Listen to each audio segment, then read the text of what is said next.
Povo de Deus, boa noite. Boa noite. Paz seja convosco. Amém. Abram vossas Bíblias no livro de Jeremias, capítulo 29. Jeremias, capítulo 29.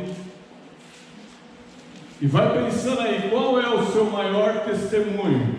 O que você acha que Deus preparou para você? Eu sei que esta palavra é uma palavra que Deus vai falar diretamente ao seu coração. Esteja pronto para receber. Jeremias capítulo 29, versículo 11. Os que acharam, digam amém. Muito. 29, 11.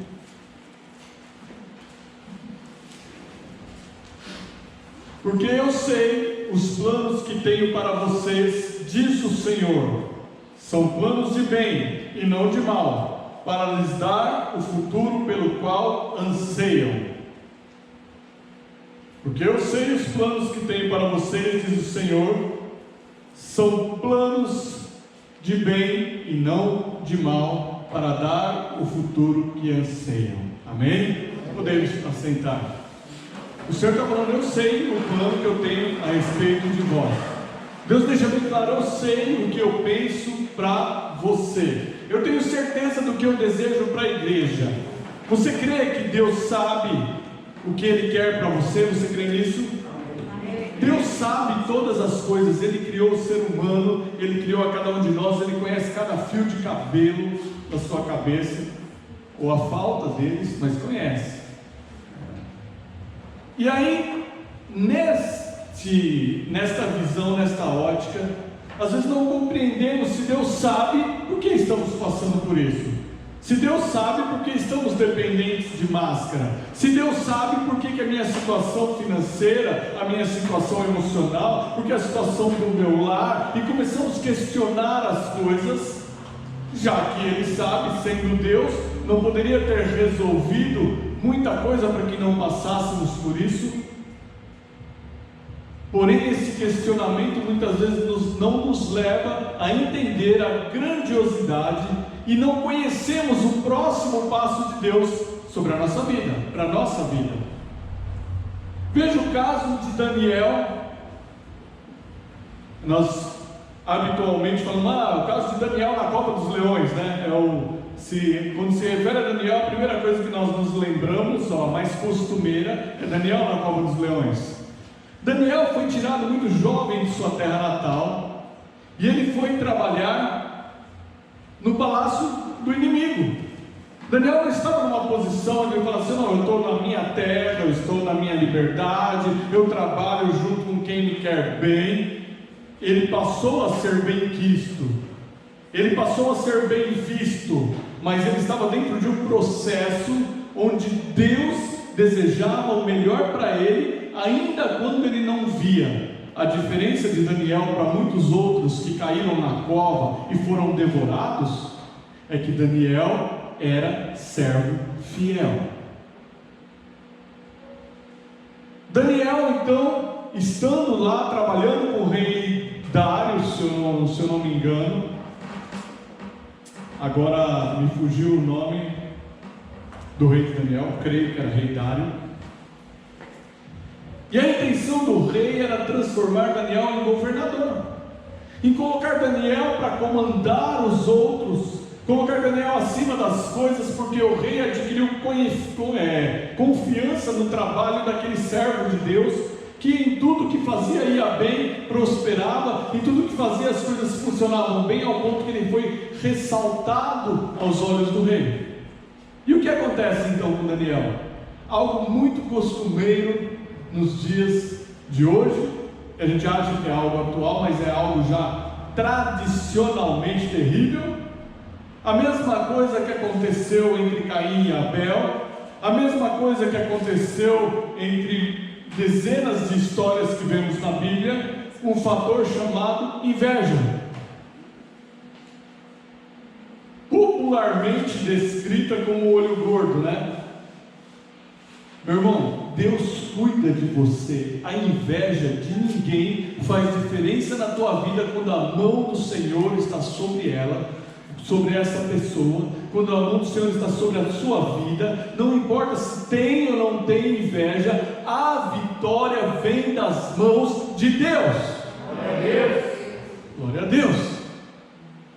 E Daniel, passando por aquela situação de ser bem-quisto, levantou aos olhos daqueles que queriam também se tornarem governadores, queriam também ter domínio sobre as finanças do reino, queriam estar livres para fazer o que bem entendesse. Falaram: Daniel vai pegar o nosso lugar. Foram lá, e eu vou usar um termo atual, comeram a mente do rei para fazer uma lei, para levantar um projeto, para que aquele... E qual a conclusão dessa história? Daniel é pego e jogado aonde? Na cova dos leões. No mundo de hoje, às vezes olhamos para certas situações e falamos: estamos nessa situação por causa de inveja, estou passando por isso por causa do olho gordo de alguém. Meu irmão, não se preocupe com o que dizem ser olho gordo ou o que dizem ser inveja, porque se você é servo de Deus, se você tem vida de oração como Daniel tinha, se você vive uma vida para Deus, Deus também vive uma vida para você, porque a palavra de Deus diz, e temos dito isso muitas vezes aqui, porque é da palavra, Deus dizendo assim: achegai-vos a mim e eu me chegarei a vós. Essa era a vida de Daniel, ele estava constantemente se achegando a Deus. Dava um certo horário, Daniel ajoelhava e orava, estava se achegando a Deus. Mais perto, como Daniel se ajoelhava e orava, estava se achegando a Deus. Quando chegava mais à tardezinha, Daniel se ajoelhava e orava, estava se achegando a Deus. Quem vive esse tipo de vida não precisa lutar contra o leão, não precisa lutar contra a cova, não precisa se apavorar. Mas tem um detalhe: Daniel foi livre de ser jogado na cova dos leões porque ele orava? Não. Ele foi jogado. Daniel foi livre dos leões? Sim, essa é a diferença. Não atribua tudo ao diabo, às pessoas, à inveja. Começa a atribuir o que acontece. Os resultados de nossas vidas devem ser atribuídos à quantidade de intimidade que temos com Deus. Já pensou isso?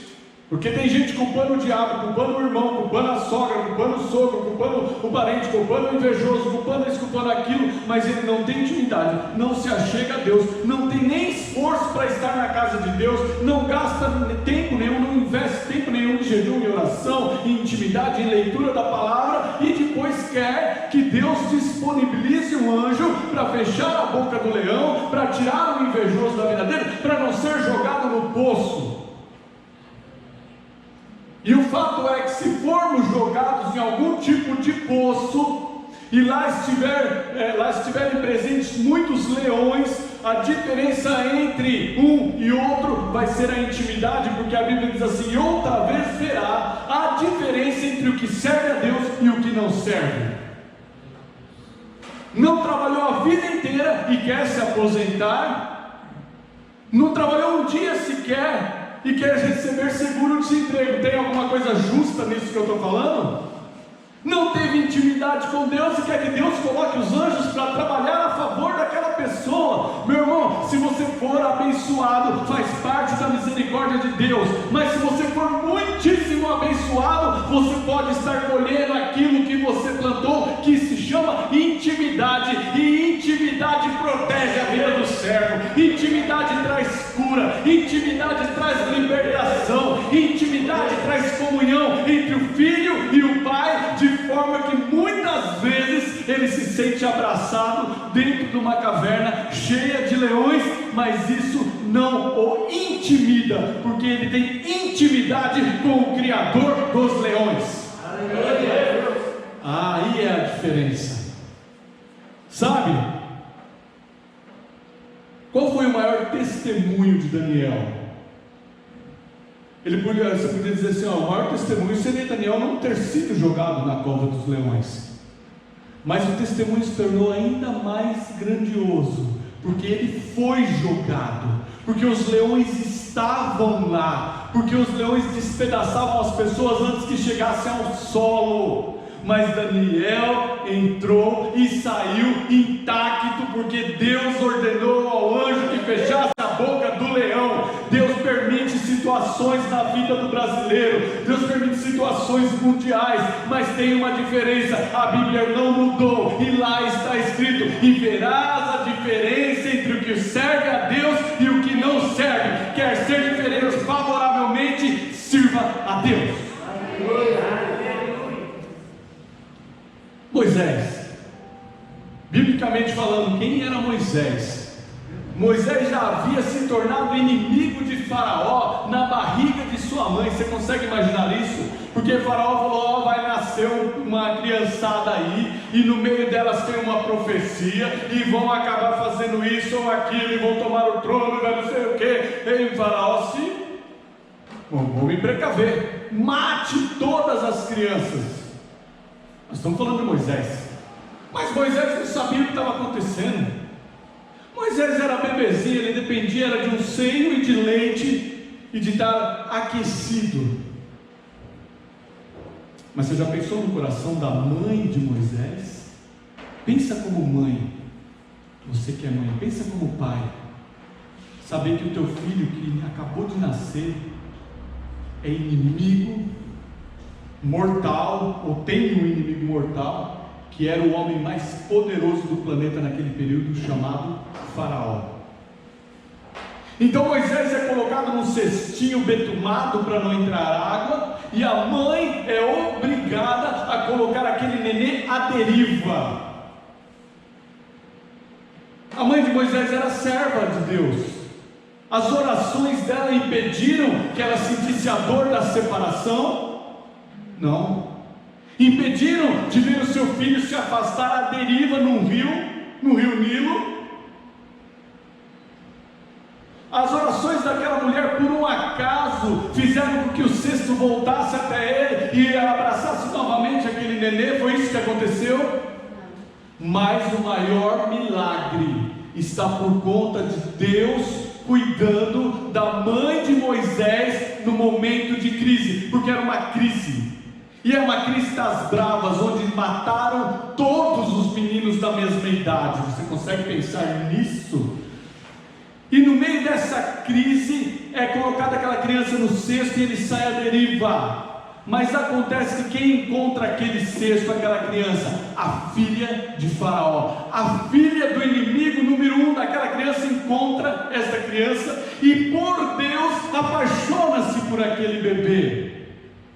Mas o milagre maior ainda está para acontecer. Primeiro milagre: o Faraó aceita aquela criança como parte da família. Milagre maior que esse: precisava de uma ama de leite, porque a filha de Faraó não tinha leite em seus seios para aumentar aquela criança. Na busca, e por tantas mães terem perdido os seus filhos nesse período, que foram assassinados, o que acontece? Vão buscar uma ama de leite. Quem é a ama de leite escolhida para alimentar Moisés? A própria mãe. Gente, pensa bem o coração da mãe de pegar aquele filhinho no colo, de aquele leite talvez latejando, não tinha bombinha, creio eu, e tinha que dar aquilo para uma criança tomar, e de repente ela tem no colo uma criança faminta, sugando aquele leite, e era o próprio filho que saiu de seu ventre. Deus cuida no meio da crise.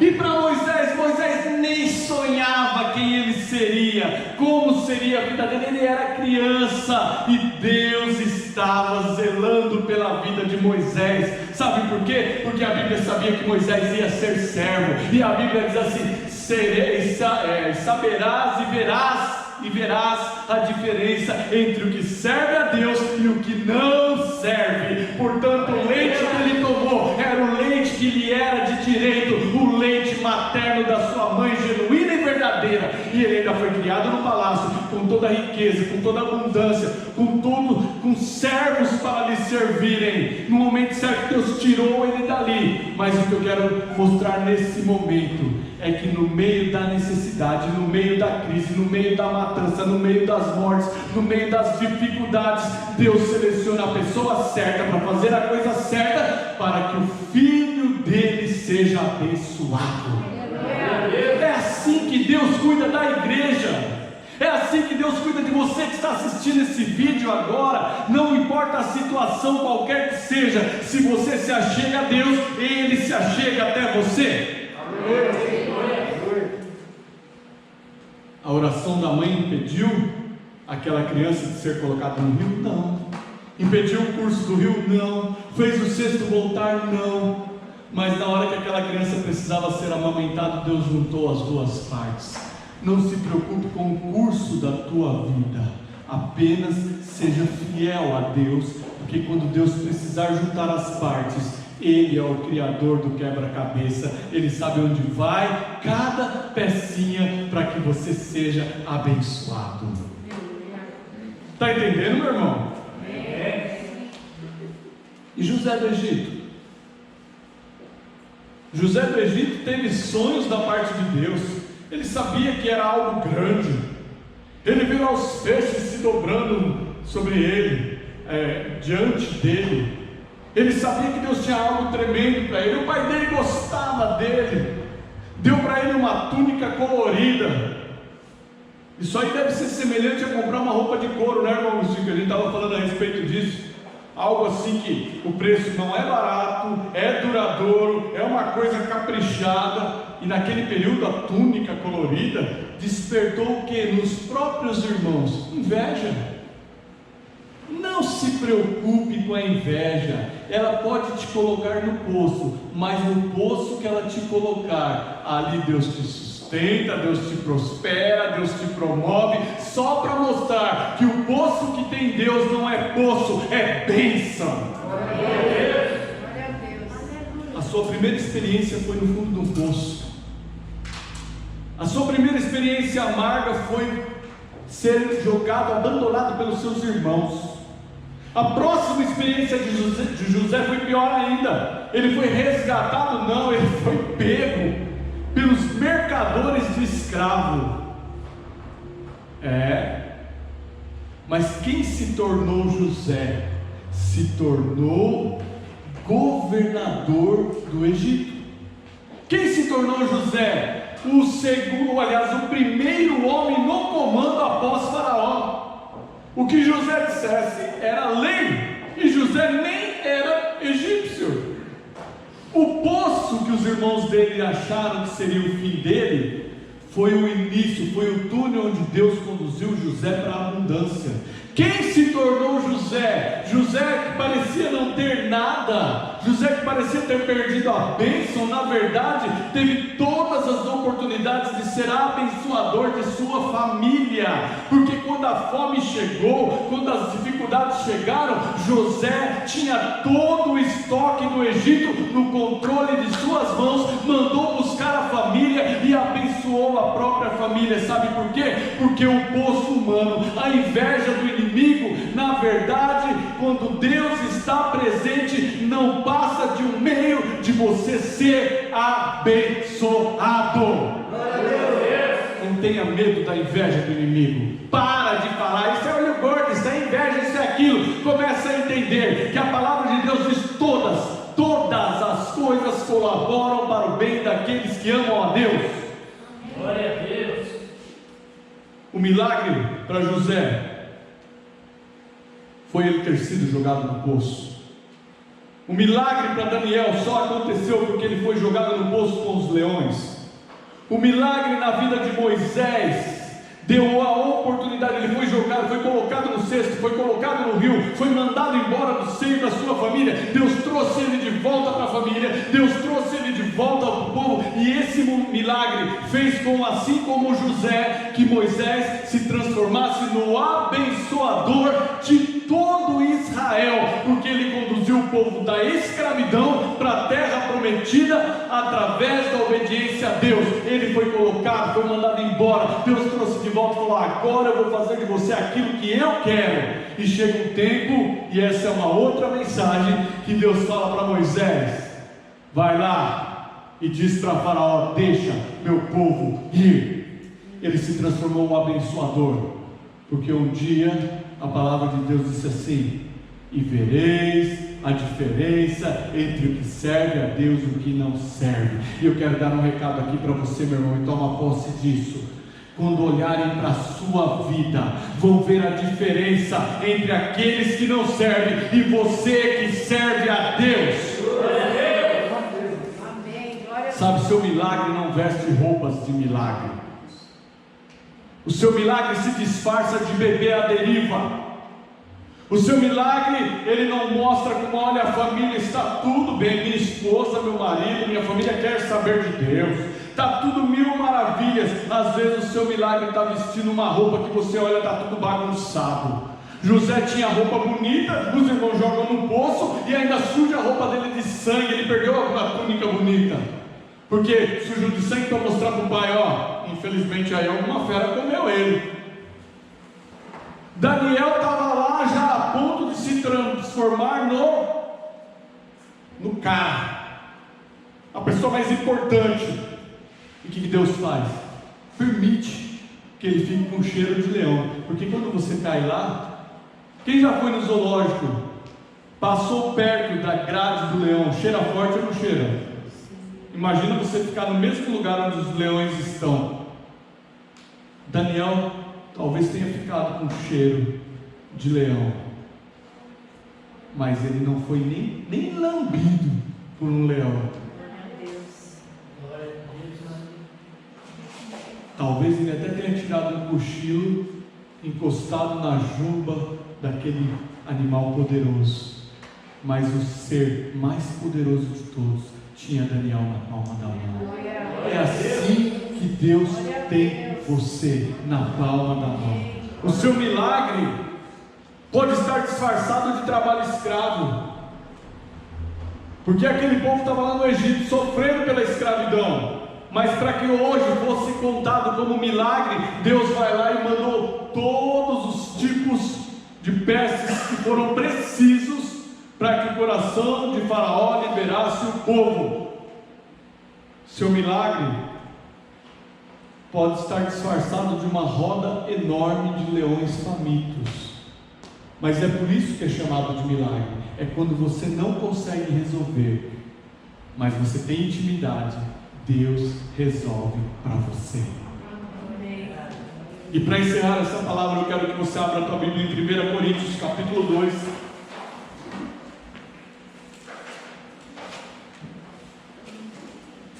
E essa é a palavra de Deus para você. A primeira palavra foi que Deus tem para você planos de bem e não de mal.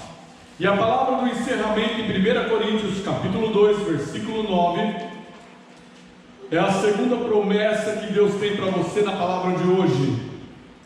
Você que está em casa assistindo, quer crer em Deus, coloque o seu coração nele, porque é isso que nós vamos ler, é a palavra de Deus. As coisas que o olho não viu, e o ouvido não ouviu, e não subiram ao coração do homem, são as que Deus preparou para os que o amam. Olha, compreende isso. Eu quero ler de novo para que você compreenda bem. As coisas que os seus olhos não viram.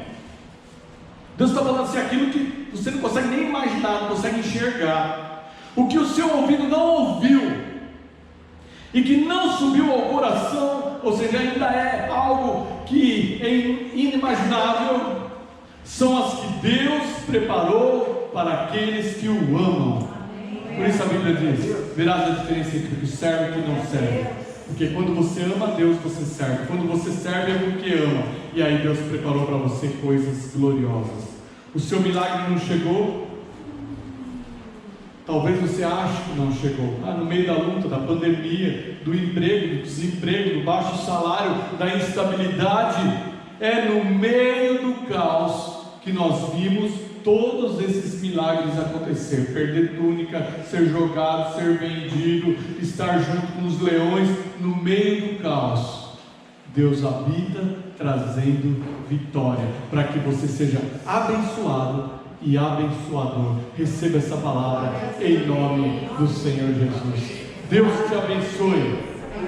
E assistindo, compartilha para Jesus. Manda esse vídeo para que alguém seja abençoado. Em nome de Jesus. Amém.